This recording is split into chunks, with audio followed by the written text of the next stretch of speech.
बच्चों बच्चों आपको पता है हम भक्तिन पाठ पढ़ा रहे हैं आपको, और भक्तिन आरोहो भाग 2 का पाठ है ये।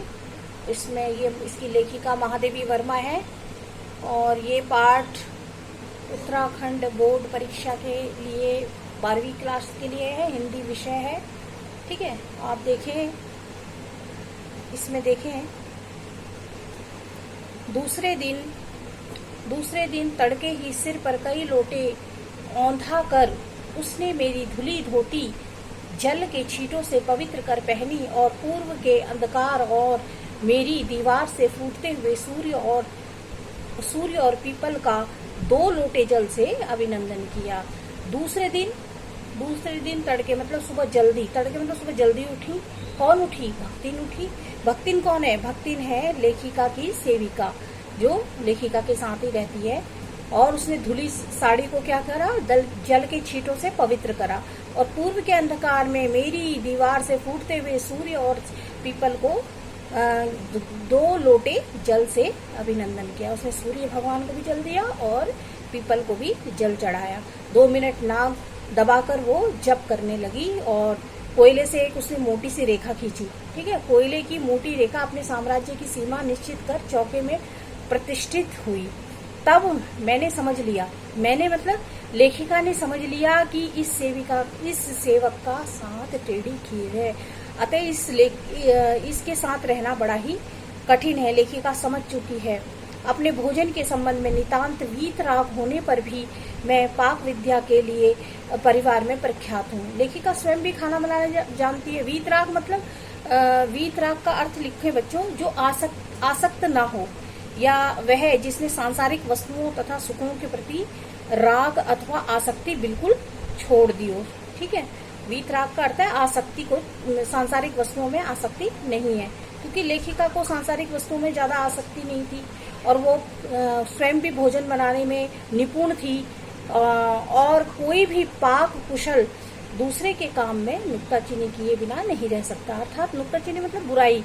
जब किसी को स्वयं को वो कार्य आता है तो वो दूसरे के कार्य में कुछ न कुछ कमियां निकाल देता है, बुराई कर देता है। जब छूत पाक का प्रण देने वाले व्यक्तियों का बात बात पर भूखा मरना स्मरण हो आया, और भक्तिन की शंकाकुल दृष्टि में छिपे हुए निषेध का अनुभव किया, तब कोयले की रेखा मेरे लिए लक्ष्मण के धनुष से खींची हुई रेखा के सामने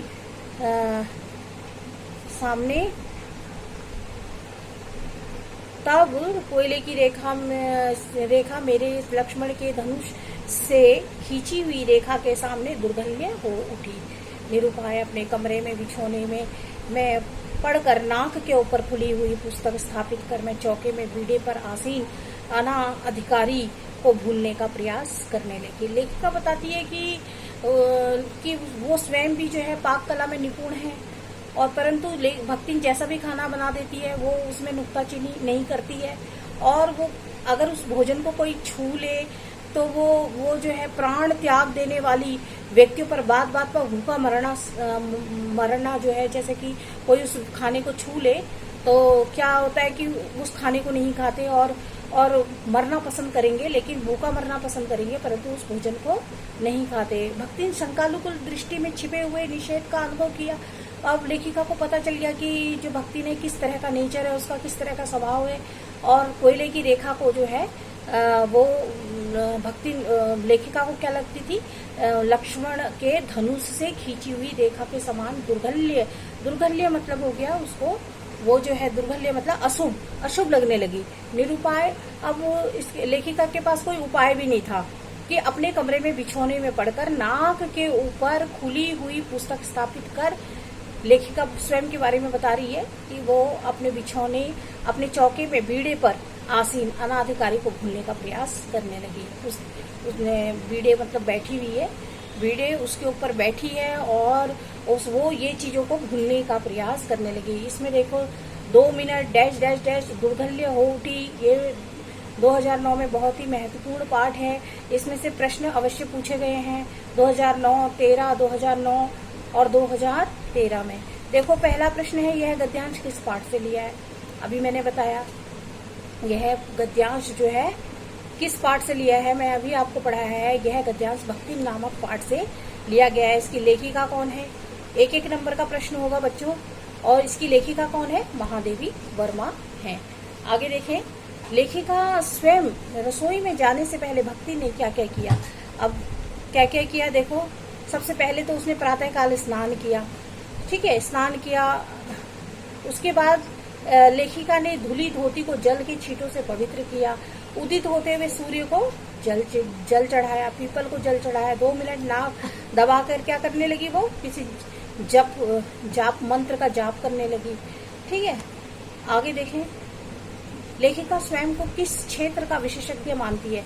लेखिका स्वयं को पाक क्षेत्र का विशेषज्ञ मानती है, पाक विद्या का विशेषज्ञ मानती है, मतलब स्वयं भी वो खाना बनाना जानती है। लेकिन वो भक्तिन जो भी खाना उसको बना के दे देती है उसमें वो नुक्ताचीनी किए बिना ही स्वीकार कर लेती है, क्योंकि भक्तिन स्वयं कहती हैं, वो लेखिका स्वयं कहती हैं कि उसके साथ रहना टेढ़ी खीर है।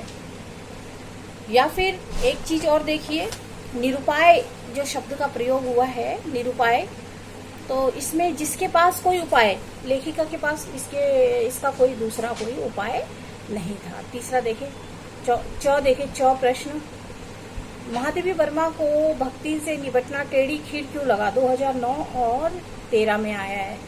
देखिए, उसको इसलिए लगा क्योंकि इसको लेखिका स्वयं प्रस्तुत पाठ हमारी ये कौन से उससे लिया गया है। देखे, रसोई में जाने से पूर्व भक्तिन का क्या काम था। प्रस्तुत गद्यांश जिस पाठ से लिया गया है वह किस ग्रंथ से संकलित है। ये जो पाठ लिया गया है, प्रस्तुत पाठ जो है आरोह भाग 2 से संकलित है और यह मूलतः रेखा चित्र यानी स्मृति की रेखाओं में संकलित है। ये महादेवी वर्मा का जो है स्मृति की रेखा से संकलित है। अंगा देखिए, रसोई में जाने से पूर्व भक्तिन क्या काम करती है? रसोई में जाने से पूर्व क्या काम करती है? रसोई में जाने से पूर्व भक्तिन 2 मिनट नाक दबाकर जप करती है, फिर कोयले की मोटी रेखा खींचकर चौके की सीमा निश्चित करके उसमें प्रवेश करती है। अब देखें आगे, महादेवी वर्मा को भक्तिन से निपटना टेढ़ी खीर क्यों लगा? क्यों उसको टेढ़ी? महादेवी वर्मा को भक्तिन से निपटना टेढ़ी खीर इसलिए लगा क्योंकि वह रूढ़िवादी भी थी और अनपढ़ भी थी और पुरातन पंथी परंपरावादी विचारधारा वाली महिला थी। महादेवी वर्मा कैसी थी? वो पढ़ी लिखी थी, प्रगतिवादी विचारधारा की महिला थी, वे स्वयं कॉलेज में प्रिंसिपल थी, इसीलिए उन्हें लगा कि इस सेविका के साथ निर्वाह करना अत्यंत कठिन है। फिर आगे देखें, अगला प्रश्न देखें, छूत पाक का प्रण, छूत पाक पर प्राण देने वाले व्यक्तियों के क्या लक्षण बताए गए हैं। यदि कोई उस खाने को छू ले या कुछ उसमें उसको छू ले तो फिर वो जो है उस खाने को ग्रहण नहीं करती भक्ति। छूत पाक पर प्राण देने वाले व्यक्ति कैसे होते हैं? रूढ़िवादी होते हैं। सबसे पहले तो पुरानी विचारधारा को बहुत मानते हैं और वो सही है गलत है उस पर विचार नहीं करते। वो बस उसको उस धक्यानुसी बात को या घोर परंपरावादी बात को, अंधविश्वासी को क्या करते हैं, उसे अपनाते हैं, चाहे उससे उनको मतलब लोगों को कितनी भी परेशानी हो। उसका कुछ लॉजिक नहीं सोचते, कुछ उसके बारे में ज्यादा सोचते नहीं है, बस ठीक है बोलते हैं कि बस ये चला आ रहा है तो उसको अपनाते हैं। इसमें जो आखिरी का प्रश्न है, भक्तिन ये क्या कहते हैं, भक्तिन की कोयले की रेखा, कोयले की रेखा महादेवी वर्मा के लिए लक्ष्मण रेखा क्यों बन गई? लक्ष्मण रेखा की परिभाषा देते हुए कथन को पूर्ण कीजिए। 2009 और 13 में पूछा है। देखो बच्चों, इसमें जो है एक तो ये छुआछूत की जो इसमें है, ये महादेवी वर्मा जी ने जो ये संस्मरण ये जो रेखा चित्र में इन्होंने लिख दिया है, इसमें जो है एक सीधा हमको एक ज्ञान मिलता है कि भाई छुआछूत को जो लोग मानते हैं वो जो है सीधा धक्यानुसी और परंपरावादी विचारधारा है। हम उसके बारे में बिना विचार किए ही उसको विश्वास करने लगते हैं। उसमें विश्वास के अनुसार यदि कोई रसोई में चला जाए तो वो रसोई अपवित्र हो जाती है, तो फिर वो भोजन नहीं करती, भले ही भूख से प्राण त्याग दें। वर्तमान समय में हमें पहले चीज़ों को अच्छे से परख लेना चाहिए और फिर उन पर विचार करना चाहिए। और फिर क्योंकि शिक्षा का अर्थ यही है, शिक्षा हमें जो है अंधविश्वासों, ढोंग और ढकोसलों से हमें स्वयं सोचने के लिए मजबूर करती है। जब हम पढ़ते लिखते हैं तो हमारी जो है विचारों में एक एक एक नवीनता आती है ना। अगला लास्ट प्रश्न है जो लेखिका के लिए क्यों लेखिका ने क्यों उसे लक्ष्मण रेखा माना। भक्ति ने जो लाइन कोयले से जो लकीर खींच दी उसको क्यों जो है लक्ष्मण रेखा कहा। लक्ष्मण रेखा उस सीमा को कहा जाता है जिसका उल्लंघन करना निषिद्ध होता है, और निषिद्ध होता है मतलब कोई उसको पार नहीं कर सकता। भक्ति की कोयले की रेखा भी महादेवी के लिए लक्ष्मण रेखा बन गई क्योंकि उसके भीतर उसका प्रवेश निषेध था। स्वयं लेखिका नहीं जा सकती थी। भक्ति यदि लाइन खींच दे, भक्ति कौन, लक्ष्मण जो उनकी सेविका थी, यदि वह किचन में चले जाए, रसोई घर में चले जाए और लक्ष्मण रेखा खींच दे तो स्वयं लेखिका उसमें प्रवेश नहीं कर सकती थी। और जो जिसके लिए उन्होंने स्वयं कह दिया कि इस सेविका के साथ निभाना जो है टेढ़ी खीर है। यदि वे उसमें प्रवेश करती तो भक्तिन को रसोई अपवित्र हो जाती और जो खाना बनाता वो सब बेकार हो जाता। भक्तिन को पुनः फिर से ध्यान करना पड़ता, स्नान करना पड़ता। अतः उन्होंने इस रेखा को अनुउल्लंघनीय लक्ष्मण रेखा स्वीकार कर लिया। अब लेखिका को पता चल गया कि क्या कहते हैं, भक्तिन किस तरह का नेचर है। भक्तिन अच्छी है यह कहना कठिन होगा क्योंकि उसमें दुर्गुणों का अभाव। ये प्रश्न ये वाला देखिए 3, भक्तिन अच्छी है यह कहना कठिन होगा क्योंकि उसमें दुर्गुणों का अभाव नहीं। उक्त कथन के आधार पर भक्तिन के व्यक्तित्व पर प्रकाश डालिए। और प्रकाश डालिए 2009 में पूछा है भक्तिन अच्छी है यह कहना कठिन होगा क्योंकि उसमें दुर्गुणों का अभाव नहीं। उक्त कथन की सार्थकता बताइए 2011 में पूछा गया है और बहुत ही इम्पोर्टेंट क्वेश्चन है। भक्तिन के अनेक गुणों के बाद भी लेखिका ने उसमें दुर्गुणों को भी देखा। अतः वे भक्तिन को अच्छी कहने में कठिनाई का अनुभव करती हैं। कौन करती हैं? लेखिका करती हैं। भक्तिन के निम्नलिखित कार्य लेखिका को दुर्गुण लगते हैं। वह लेखिका के इधर उधर पड़े रुपए पैसे को भंडार ग्रह की मटकी में छिपा कर रख देती है और जब उसे इस कार्य को बताया जाता है तो वो इसे चोरी नहीं न मानकर तर्क शिरोमणि अर्थात तर्क करती है के समान शास्त्रार्थ के लिए चुनौती देती है। और इस पर अगर बहस करने लगते हैं तो वो शास्त्र का भी सहारा लेती है। वह इसे संभाल कर रखना बताती है।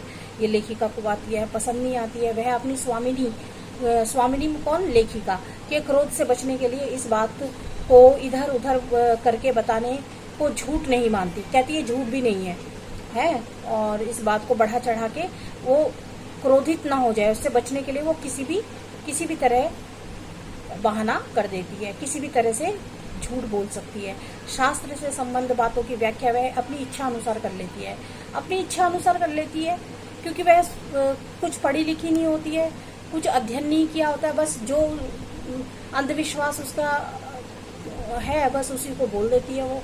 वह दूसरों को अपने मन के अनुसार बना लेना चाहती है पर अपने संबंध में बदलने की किसी भी प्रकार की कल्पना भी संभव नहीं मानती। इस कारण से लेखिका ने भक्तिन के संबंध में उपयुक्त सही बात कही होगी। समय के अनुसार बच्चों हमें स्वयं को बदलना होगा। आज की जो जरूरत है उस हिसाब से हमें बदलना होगा, एडजस्ट करना होगा।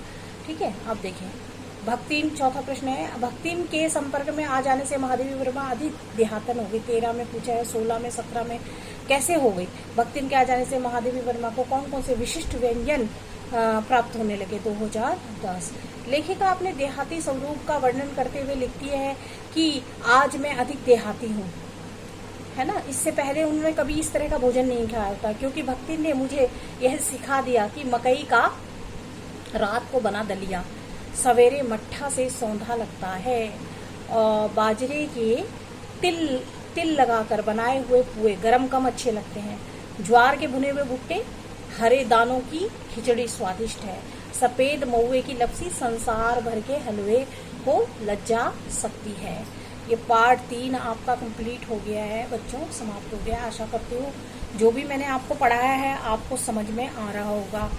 यदि फिर भी अगर आपको कोई चीज़ समझ नहीं आती है तो आप मुझे मेरे ये YouTube चैनल पर कमेंट्स कर सकते हैं।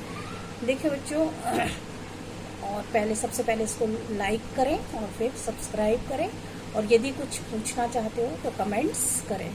देखो बच्चों, आज एक विचार देखें। विचार ये है, यदि आप असफल हो जाते हैं, ठीक है, यदि आप असफल हो जाते हैं तो कभी हार ना माने, ठीक है, क्योंकि FAIL का अर्थ सीखने के पहले प्रयास कहा जाएगा। If you fail never give up, because FAIL means first attempt in learning. मतलब यही कि यदि आप असफल हो जाते हैं तो कभी आपको हार नहीं माननी है, क्योंकि FAIL का अर्थ क्या होता है, सीखने में पहला प्रयास किया, आपने प्रयास तो किया। दूसरा एक और विचार देखें, द माइंड इज एवरीथिंग। हमारा जो दिमाग है सब कुछ है। The mind is everything, what you think you become. जो भी आप सोचते हैं वो आप बन जाते हैं। इसलिए आपको क्या सोचना है, पॉजिटिव सोचना है, नेगेटिव नहीं सोचना।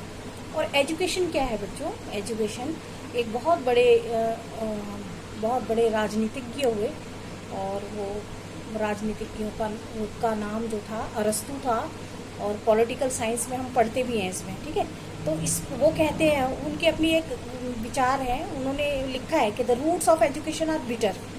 जो इसकी जड़ है एजुकेशन की, वो क्या है, कड़वी है, but the fruit is sweet. और लेकिन जो इसका फल है वो बहुत मीठा होता है। क्या मतलब हुआ इसका अर्थ ये हुआ कि पढ़ने में बच्चों बहुत मेहनत भी लगती है, हार्ड वर्क लगता है, बहुत ही आपको बहुत सारी चीज़ें, सुख सुविधाएं, सब कुछ छोड़ना पड़ता है ना।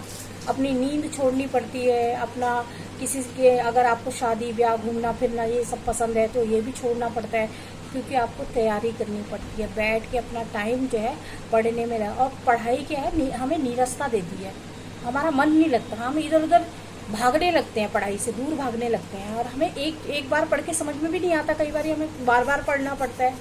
तो इसलिए बच्चों बार बार पढ़ें, क्योंकि इसकी जो रूट्स है, इसकी जो जड़ है वो कड़वी है, बट जो इसका जो फल है वो मीठा होगा। अगर आप इस तरह से इसको ध्यान में रखेंगे और मेहनत करेंगे तो आपका हिंदी में अच्छे नंबर आएंगे, ऐसी मैं आशा करती हूँ। इसी के साथ मैं जो है इसको समाप्त करती हूँ। अगर चैनल अच्छा लगे तो इसको, अगर आपको इसमें ये वीडियो अच्छी लगे तो इसको लाइक करें और सब्सक्राइब भी करें, और कुछ पूछना चाहते हैं तो मुझे कमेंट्स भी कर सकते हैं। धन्यवाद।